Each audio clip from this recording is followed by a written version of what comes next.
오늘의 이야기가 있는 법구경 명상 제1장 개송 11번에서 12번 이야기는 부처님의 상수제자가 된 사리붓다 장로와 모갈라나 장로 이야기입니다. 보통 우리가 범어 표기에 따라서 사리붓다는 사리불, 그리고 모갈라나는 목건련으로 음력 표기가 되지요.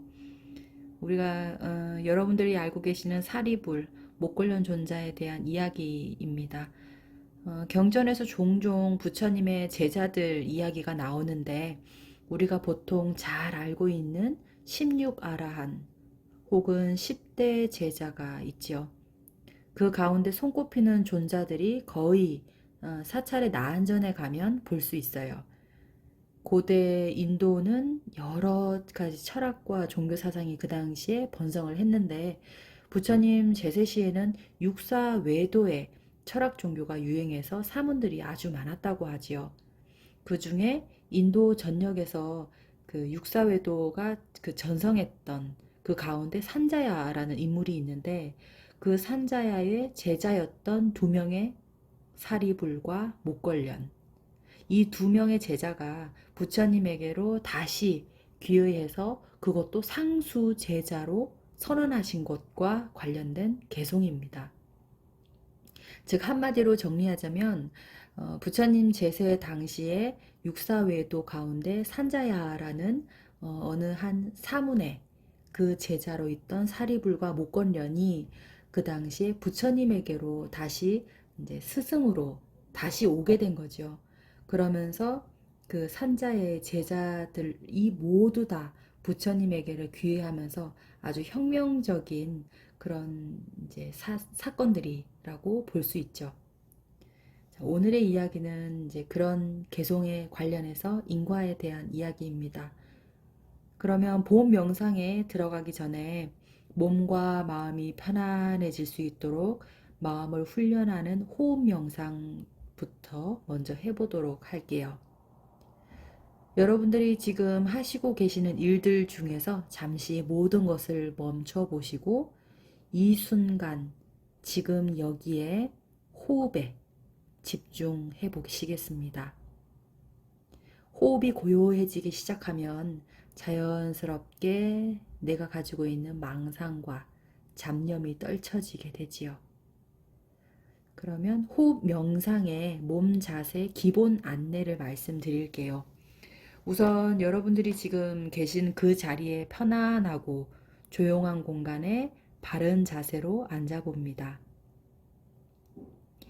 양쪽 다리를 좌우로 왔다 갔다 반 과부자를 해도 좋고 과부자를 해도 좋습니다. 자, 이제는 몸을 옆으로 움직이면서 한번 자세를 바르게 잡아봅니다. 몸을 양쪽으로 왔다 갔다 하면 허리와 척추가 이렇게 자연스럽게 펴지게 되죠. 자, 이렇게 해서 허리는 반듯하게 세우시고 양쪽 손은 모아도 좋고 무릎 위에 살짝 올려놓아도 좋습니다. 혹시 어깨에 힘이 들어갔다면 어깨에 힘도 한번 쭉 빼시고 그리고 목을 고추 세우시면서 눈을 살며시 한번 감아 보겠습니다. 입안의 혀는 입천장에 살며시 붙이시고 힘을 이제 내려보십니다. 이제 심호흡을 깊이 들어 마셨다가 깊이 내쉬는 호흡을 경쇠 1타에 호흡 3번 해보도록 하겠습니다.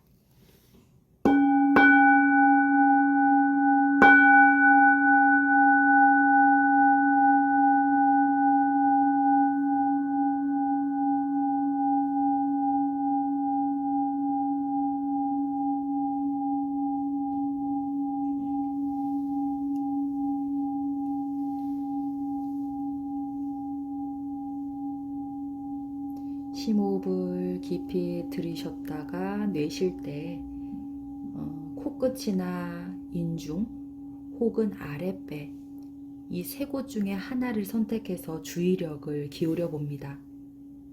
코끝 혹은 인중 혹은 아랫배, 바로 그 지점에 들숨과 날숨, 호흡을 들였다가 내뱉음. 이것을 편안하게 느끼고 마음을 챙겨서 그 순간을 알아차리며 호흡에 집중해 보는 거죠. 다시 한번 해보도록 하겠습니다.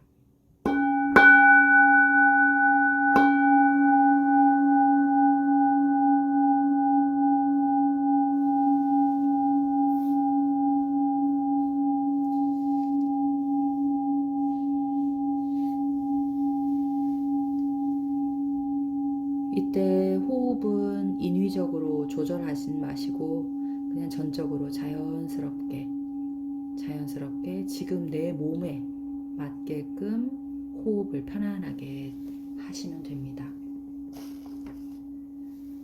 만약 호흡을 마시고 내쉬는 짧은 순간에도 망상과 여러 감정들이 올라올 수 있거든요. 혹은 몸에 통증이 생길 수도 있고 또는 생각이 일어날 수도 있는데 그렇게 생각과 통증이 일어날 때 그것을 온전하게 호흡으로 돌아와서 바로 알아채시고 호흡을 다시 집중을 하시면 돼요. 이제 경쇠 10타 소리의 호흡 명상을 한번 해보도록 하겠습니다. 오로지 그냥 내가 숨을 쉬는 그 자리에 호흡을 들이셨다가 내쉬는 그 자리에만 그냥 집중을 해보십니다.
호흡 명상 시간이었습니다.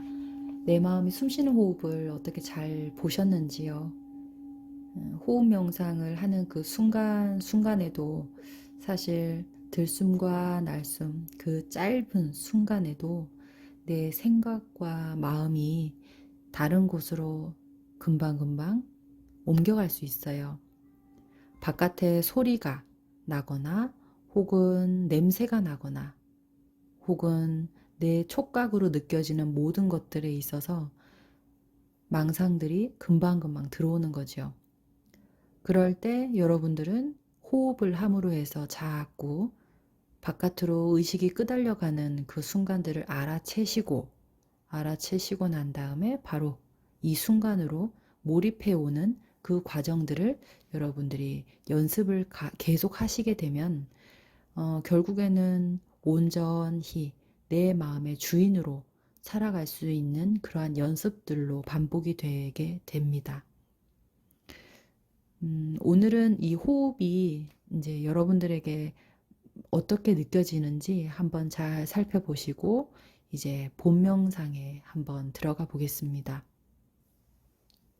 개송의 의미에 귀를 기울여 보시고 여러분들이 나에 대해서도 한번 직관을 잘 해보시기 바랍니다.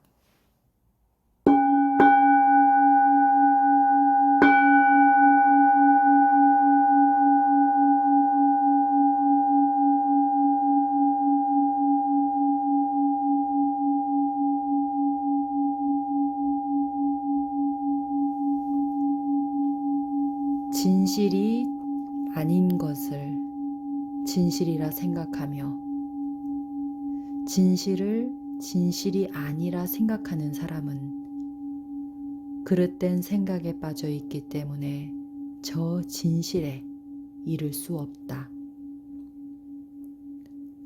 그러나 진실을 진실로 알고 진실이 아닌 것을 진실이 아닌 것으로 아는 사람은 마침내 저 올바른 진리를 깨달게 될 것이다.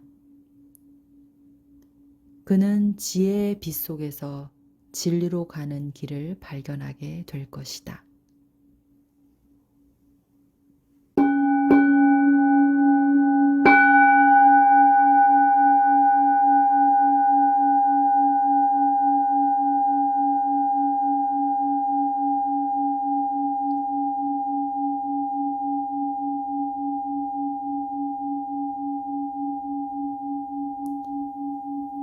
껍질을 본질로 여기고 본질을 껍질로 보는 이는 삿된 견해를 가졌기에 본질을 얻을 수 없으리라. 본질을 본질로 알고 껍질을 껍질로 보는 이들은 바른 견해를 가졌기에 본질을 얻을 수 있으리라.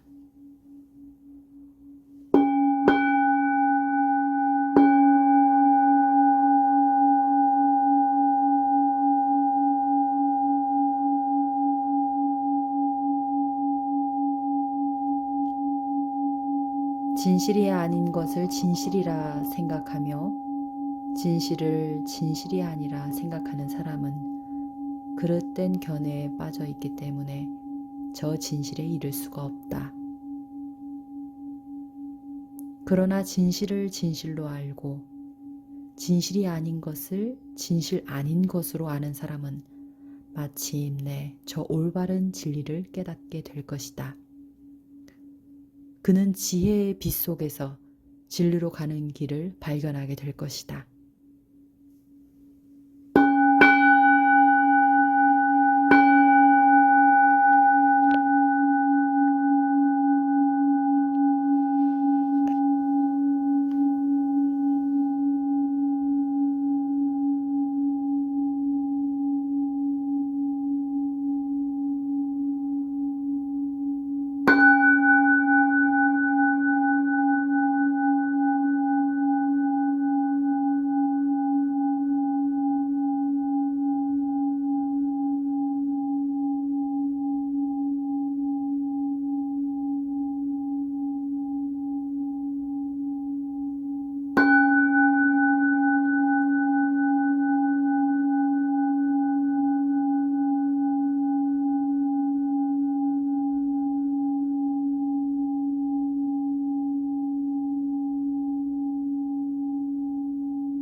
본 명상 개송의 뜻에 집중해 보셨는지요?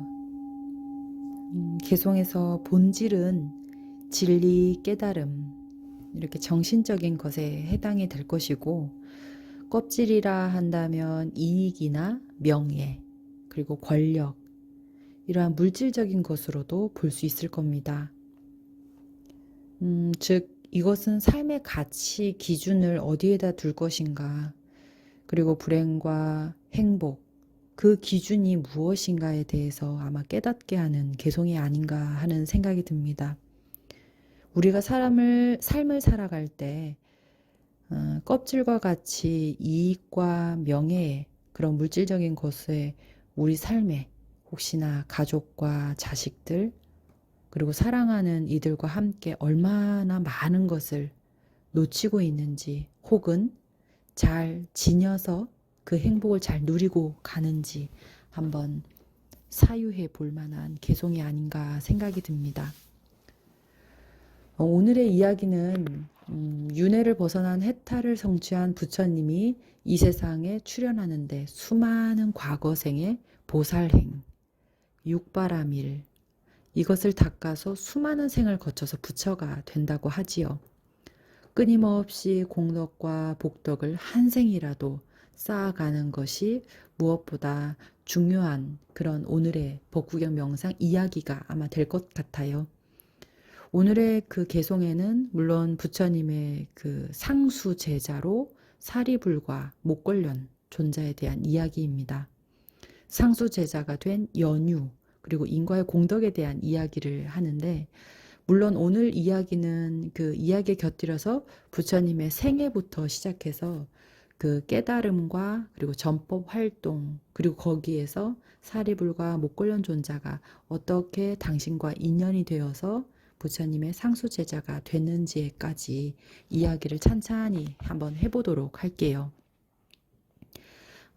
부처님 전생에 대한 이야기는 아마 어느 분들은 이미 들어서 아시는 분도 계실 테지만 또 그렇지 않은 분들도 있을 거란 생각이 들어서 오늘 시간에 아마 조금 더 할애가 되어서 이야기를 드리려고 합니다. 즉 서가모니 부처님은 성불하기 전까지 수많은 과거생부터 보살행을 닦으셨다 합니다.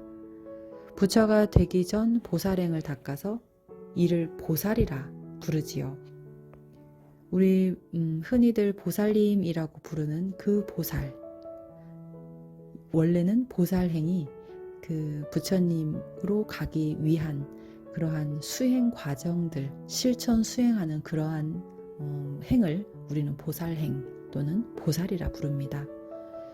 서가모니 부처님은 과거생에 그 이전에 물론 연등 부처님이 계실 때가 있었죠. 서가모니 부처님이 태어나기 전에 연등 부처님이 계실 때 수메다라는 이름의 바라문으로 태어난 적이 있었대요. 자라면서 인생의 삶과 죽음의 그런 반복되는 괴로움에서 벗어나서 생사가 없는 경지를 얻기 위해 수많은 그런 수행을 하였는데, 그때 선정과 신통력을 물론 얻게 되죠. 근데 어느 날 연등불이 40만 명의 제자를 거느리고 람마라는 도시로 이동해 오신다는 소식을 들은 그곳 주민들과, 그리고 또 부처님이 지나가실 그 길을 모두들 청소를 하고 단장을 하는데, 수메다 또한 그 길의 한 부분을 맡아서 물로 패인 구덩이를 메우기도 하고, 또는 길을 평평하게 고르기도 하고, 또 꽃을 뿌려서 부처님이 오시기를 기다리죠. 그런데 수메다가 미처 진흙 구덩이를 다 메우지 못했을 때 연등 부처님이 도착하신 겁니다. 그러자 수메자는 질퍽한 그 진흙 구덩이를 자신이 이렇게 덮고 있던 망토를 그 위에다 탁 펴드리고, 또 그 위에 엎드려서 부처님과 제자들이 밟고 지나가게 했지요. 부처님과 비구들이시여, 진흙을 밟지 마시고 차라리 저를 밟고 지나가소서. 이미 수메다는 많은 이들이 그 생사의 번뇌에서 구제하고자 이미 부처가 되고자 하는 강한 서원력이 있었는데, 그렇게 그런 또 서원력으로 그곳에 이렇게 엎드려서 그 연등 부처님을 이렇게 칭견한 거죠. 그러자 그 연동 부처님은 이미 그 천안으로 수메다의 원력을 살펴보시고 수기를 내립니다. 여기 이 수행자는 지금으로부터 사아승지와 10만 대겁이 지나서 곧다마 서가모니 불이라는 이름의 붓다가 되리라. 이렇게 수기를 내리십니다.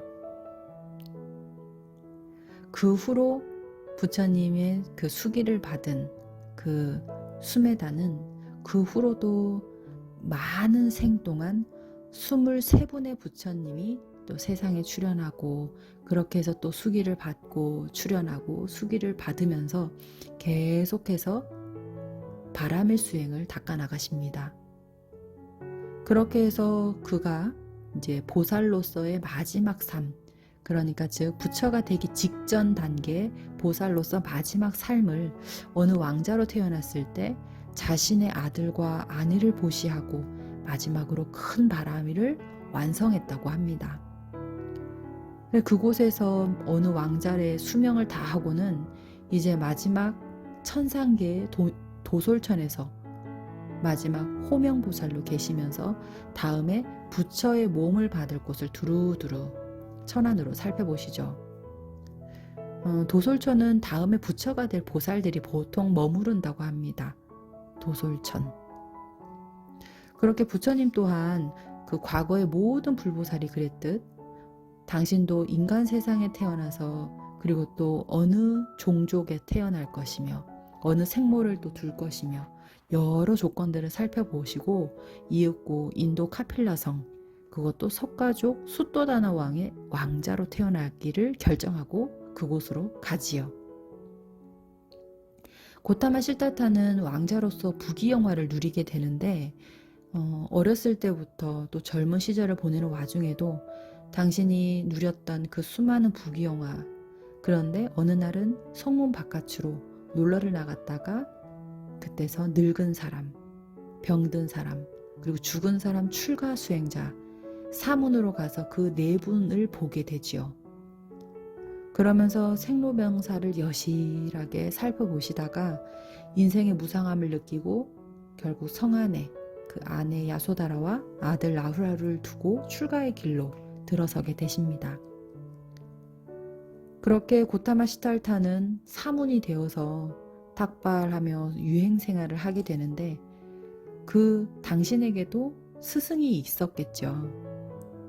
고타마 실타타의 그 스승, 당신은 위없는 깨달음을 얻기 위해서 이곳저곳 스승을 찾아다니는데 어느 스승에게는 극도의 고행을 배우기도 하고 또 어느 스승에는 극도의 선정을 배우기도 합니다. 그러나 그 한쪽으로 치우친 그 고행과 선정이 결국 아라한의 그 과정의 인도에 그 이르지 못한다는 것을 깨닫는 고타마는 혼자 6년간의 극도의 수행을 하게 돼요. 홀로의 그런데 수행을 하다 보니 이 위없는 깨달음을 얻을 수도 없음을 스스로 깨닫게 됩니다. 그래서 어느 날 이른 아침에 수자따라는 어떤 여인이 올린 우유죽을 막 먹고 기운을 내어서 마지막 수행에 다시 돌입을 하지요. 이때 당시 그 풍습에는 물론 고행자, 사문들이 고행을 하는 과정에서 우유죽을 받아 먹는다는 것은 사실 용납할 수 없는 행위였다고 합니다. 그만큼 고행을 강조하는 그런 수행이 아주 유행했던 모양이죠. 그때 같이 수행했던 5명의 사문들이 있었는데 즉 고타마 시달타의 친구들이라 할 수도 있겠죠. 도반. 근데 그 도반들이 고타마 시달타, 즉 우리 부처님, 지금 현재 우리가 부처님이라고 칭하는 고타마 시달타는 퇴락했다, 타락했다. 그렇게 하고는 떠나게 됩니다. 그러나 우유죽을 받아 먹고 마지막 힘을 받은 그 고타마는 바로 그 순간에 선정에 들었고 그 수행력으로 모든 마군, 수십만 명의 마라, 즉 마구니를 물리치고 조만간에 금방 12연기, 일체지 그리고 모든 육신통을 얻고 붓다가 됩니다. 부처님은 깨달음을 이루신 후에도 사실 그 법을 사람들에게 설명한다 해도 이 중생들이 이해하고 깨닫기가 어렵다는 것을 아십니다. 그렇게 해서 무여열반에 들려 하셨는데 세상의 천신들이 부처님에게 중생들에게 법을 설해 주시기를 엄청 권하지요. 부처님 또한 이윽고 그 뜻을 받아들여서 부처님 불 안으로 중생의 근기를 쭉 살펴보시고 천차만별의 많은 중생들 중에서 먼저 첫 번째 법을 설할 이들을 관찰하시죠. 그 첫 번째 대상자로 당신이 예전에 출가해서 스승이었던 그 고행과 선정을 인도해 주셨던 그 스승 2명에게 먼저 법을 설하라 했지만 그들이 얼마 전에 죽었다는 것을 알고 난 다음에 다시 또 사유를 해서 당신이 6년 동안 고행할 때 자신을 보살펴 줬던 자기 도반들 5명의 사문이 생각이 나요. 이들이야말로 깊은 이 법을 아마 바로 이해할 수 있었기 때문이죠. 그래서 노경원까지 걸어가서 도착해서 그 5 수행자를 만나는데 부처님은 바로 그들을 보자마자 오라 비구여, 나에게 오라 비구여, 이 말 한마디로 바로 이들은 부처님께 귀의해서 비구가 되었다 합니다. 최초 그 팔정도와 사성제의 가르침을 펴시는데 이것을 우리는 그 초전법륜이라고 합니다. 그렇게 해서 서서히 부처님 법이 이제 퍼져나가기 시작을 하는데 그 당시에 바라밀이 성숙되어서 법을 쉽게 이해할 수 있고 또 청정한 가르침을 따르고자 하는 이들의 근기를 아시고 그들에게 부처님은 오라 비구여, 이 말 한마디에 그 당시에 귀의하는 비구, 그리고 이들 비구들은 바로 그 순간에 비구계를 받고 그 자리에서 법문을 들고 아라한 지위를 바로 얻게 된다 합니다. 그만큼 상근기를 가진 이들이 부처님 제세 당시에 많이 그렇게 인연이 되었다는 거지요. 그렇게 해서 부처님 주위에는 또 바라나시에 사는 야사, 또 친구들 한 54명 그렇게 잇따라 출가를 해서 부처님 법을 듣고 모두들 다 아라한이 되었다는데 이렇게 해서 부처님은 바로 첫 승가가 마련이 되는데 그 첫 승가는 61명이 그렇게 첫 승가가 구성이 됐다고 해요. 이렇게 해서 그들에게 부처님은 우기한 거가 끝나자마자 비구들에게 전법 선언을 합니다. 비구들이여, 여기에 머무르지 말라. 어서 길을 떠나라. 그리고 법을 설하고 진리를 가르쳐라. 이렇게 시작을 한 전법 유행을 하게 된 그의 제자들 61명은 뿔뿔이 온 각 지역으로 다 흩어져서 제자들을 키우게 되는데 그 제자들이 서서히 늘어나게 되지요. 이렇게 해서 여러분들이 지금 알고 계시는 오늘의 주인공 사리불과 목건련, 이 2 사람은 그 초전법륜 때 부처님이 법을 굴릴 때 5 수행자 중에 그 1명 아싸지 장로를 통해서 불법에 들어오게 됩니다. 그러니까 처음에 바로 부처님을 본 것이 아니라 그 5 수행자 중에 1명이었던 아싸지 장로, 이를 통해서 이제 불법으로 들게 되지요. 이 사리불과 목걸련을 살펴보면 이들은 바라문의 가장 유명한 가문 집안으로 그 손조들이 우정이 아주 깊었기 때문에 그 각 집안들끼리 서로 어울려 지내서 사리불과 목걸련은 어릴 때부터 서로 알고 지냈다고 합니다. 그렇게 해서 물론 집안도 부유했기 때문에 그리고 학문과 기회도 두루 섭렵하고 또 잘 아주 지식이 박학다식했기 때문에 언제나 그 주위를 무리를 지어서 다니는 이들이 한 500여 명의 아이들이 따라다니면서 이렇게 축제도 즐기고 함께 잘 지냈다고 합니다. 그런데 어느 해부터 사리불과 목걸련이 그 삶의 무의미함을 느껴서 차라리 우리 해탈의 길을 찾고자 그리고 또 출가를 결심하자 이렇게 마음을 먹었다고 해요. 그때 그 당시에 그 사리불과 목걸련 주위에 그 유행자 중에 산자야라는 스승이 있었는데 그가 많은 제자를 또 거느리고 그 라자가하에 살고 있었다고 하더라고요. 그래서 이에게 이제 사리불과 목걸련이 출가를 하게 되는데 산자의 문하로 출가를 하자마자 그 자기에게 따르던 그 500여 명의 제자들도 함께 같이 출가를 함께 하게 됩니다. 근데 며칠이 지나지 않자 이 젊은 제자들은 그 산자의 교리와 수행의 경계를 이미 넘어서 버리죠. 그래서 더 이상 얻을 게 없다라 여기고 다시 유행을 하게 되는데, 어느 날 보니 중림정사에 머물고 계시던 그 붓다의 제자, 그 아사지 장로가 가사와 바루를 들고 탁발을 위해서 그 라자가에 들어서는데, 그 엄숙한 용모와 거룩하고 위험 있는 거동에 큰 감동을 받게 되었다 하지요. 그래서 그때 그 아사지 장로가 그 사리불과 목곤련을 보고는 부처님의 개송을 통해서 법문을 하게 되는데, 그 내용이 뭐였냐면, 모든 것이 일어나는 데는 원인이 있다. 원인이 소멸한 열반에 대해서도 부처님이 말씀하신다.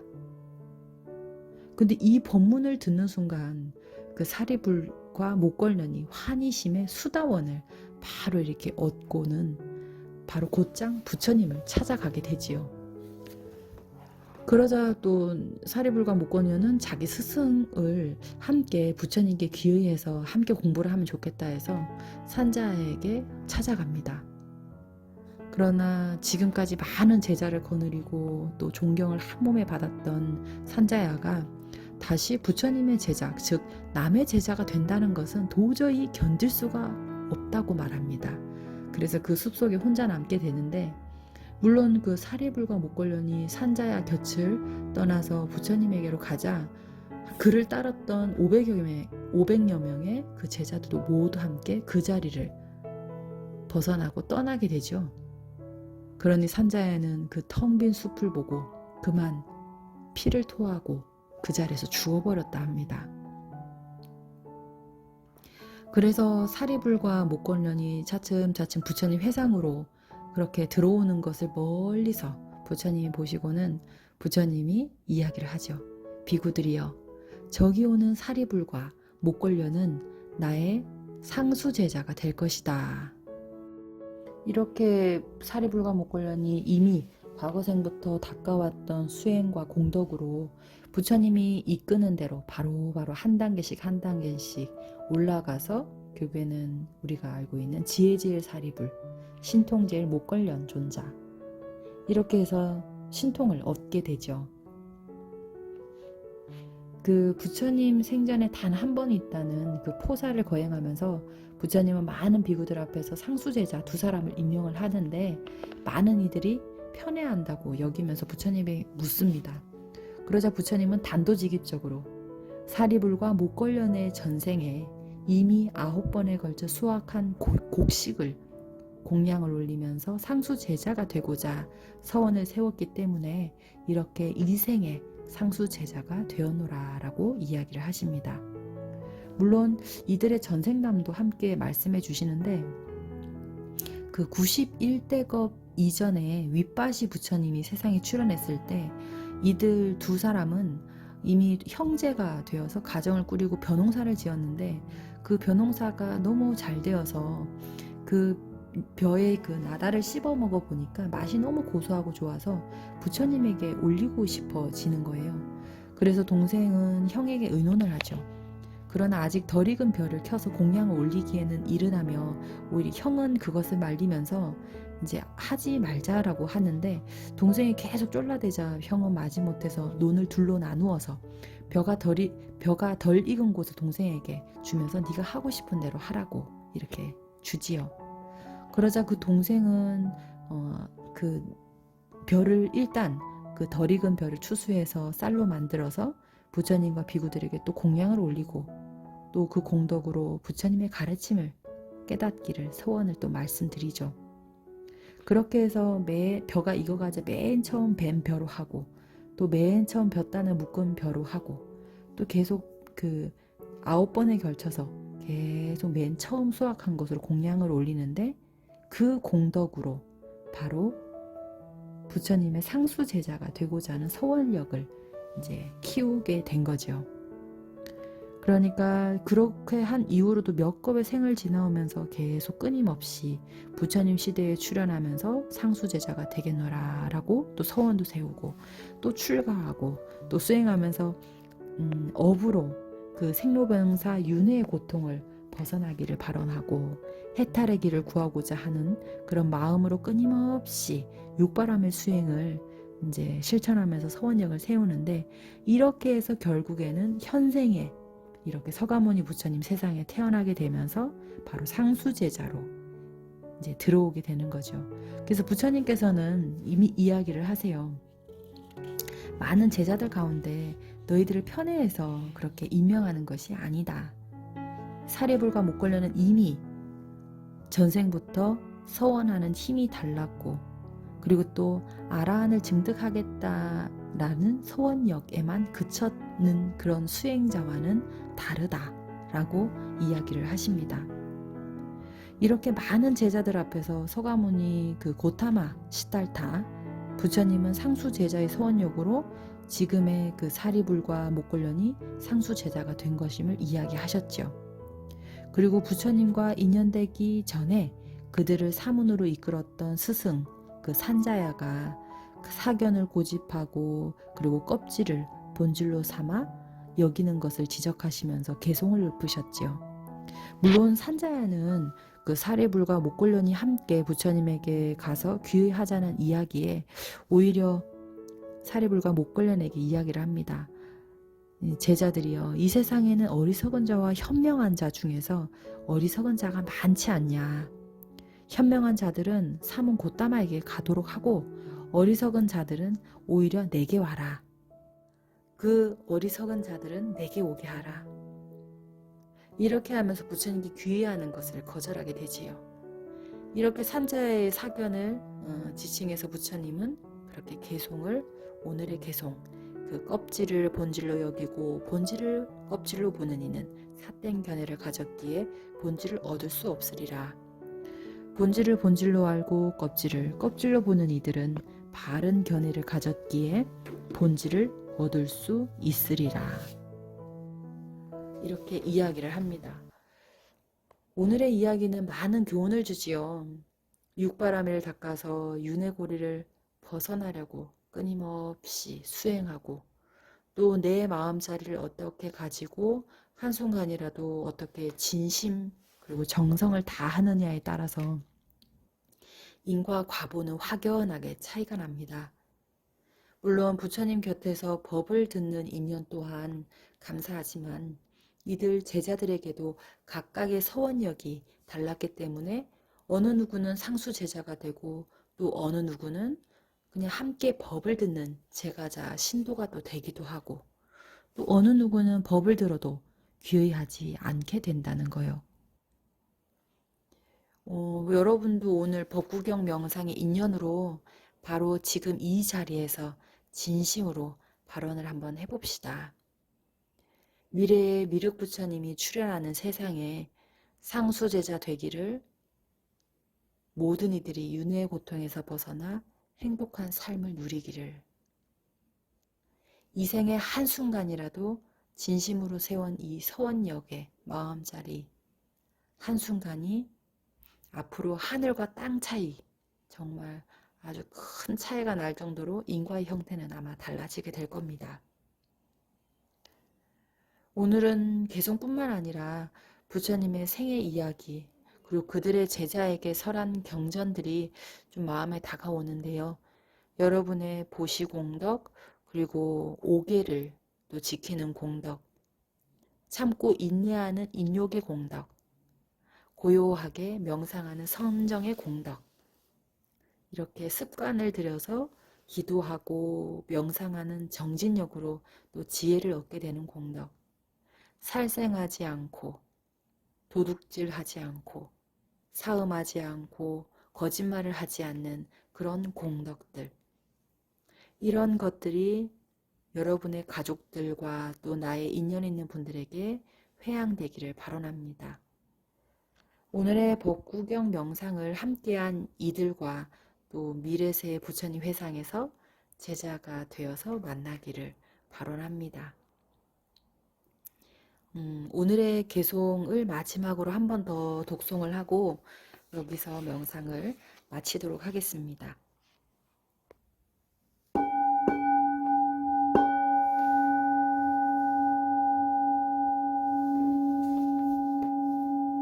껍질을 본질로 여기고 본질을 껍질로 보는 이는 삿된 견해를 가졌기에 본질을 얻을 수 없으리라. 본질을 본질로 알고 껍질을 껍질로 보는 이들은 바른 견해를 가졌기에 본질을 얻을 수 있으리라.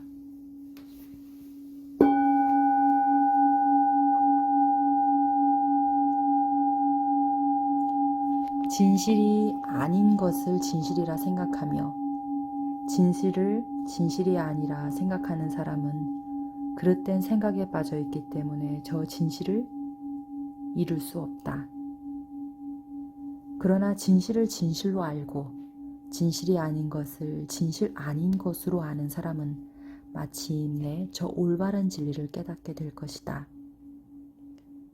그는 지혜의 빛 속에서 진리로 가는 길을 발견하게 될 것이다.